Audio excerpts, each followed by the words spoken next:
It's Monday, May 23rd, 2011, and today we're going to cover the Android news I didn't have time to cover last night.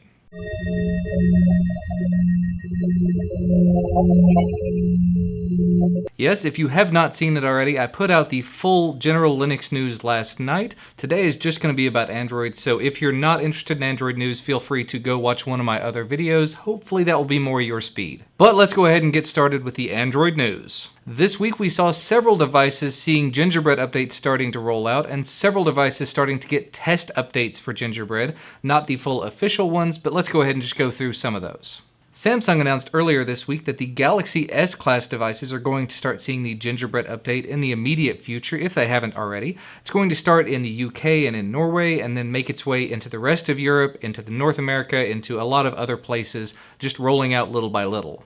Also, in some awesome news, in my opinion, on the Motorola forums, one of the Motorola employees confirmed that before the end of the second quarter of this year, we should see the Gingerbread update come out for the Droid X, the Droid 2, the Droid 2 Global, possibly even the Droid 2 Pro. I was using Gingerbread on my device for quite a while there, and it was working very, very nicely until I caught a bad update, so I cannot wait to see the official one that comes from Motorola through Verizon. Hopefully we will see that sometime by the end of this month, or possibly sometime in June. As far as test versions that have released, the HTC Thunderbolt has a 2.3.4 port available if you'd like to go ahead and try that out. The Droid Incredible has a test version of 2.3.3 available, and the Epic 4G has a version of 2.3.3 available as well. Now these are all unofficial, they're not coming from the manufacturer or from the wireless provider, so take it with a grain of salt, but they do appear to be working out for some people, so it might be worth at least reading over the pages just to see what you think of it yourself.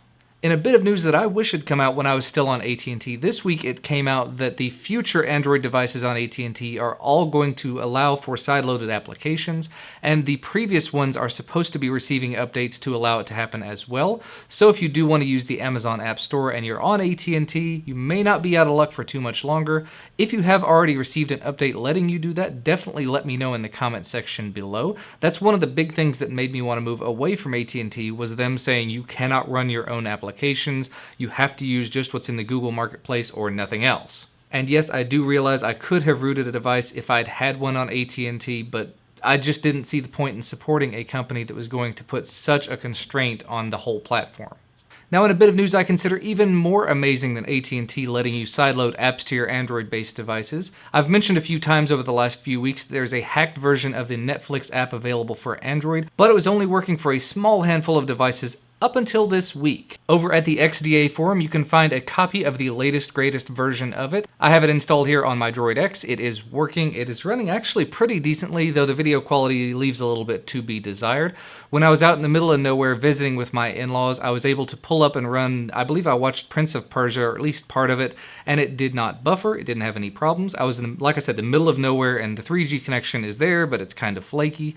But it definitely did work. So if you're interested in trying it out, it just involves sideloading an application to your device, doesn't require rooting, doesn't require Gingerbread. Go ahead and give it a shot if you do have a Netflix account already.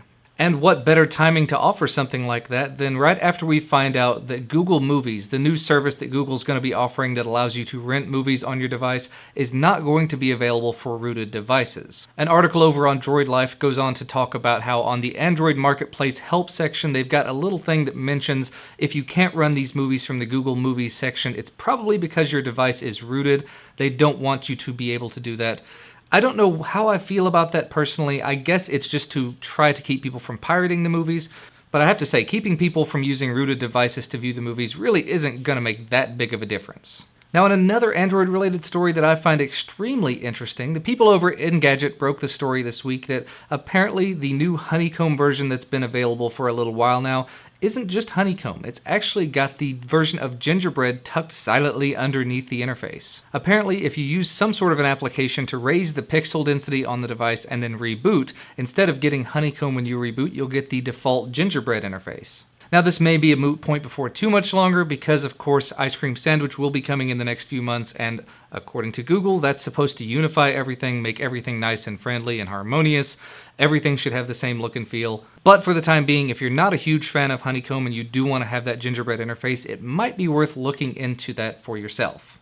And the last thing I'd like to mention this week, it came out earlier this week, the CEO of NVIDIA released some information that the next devices they're going to be putting out, the Tegra 3 devices, are going to be shipping with Ice Cream Sandwich. I think it's version 2.4.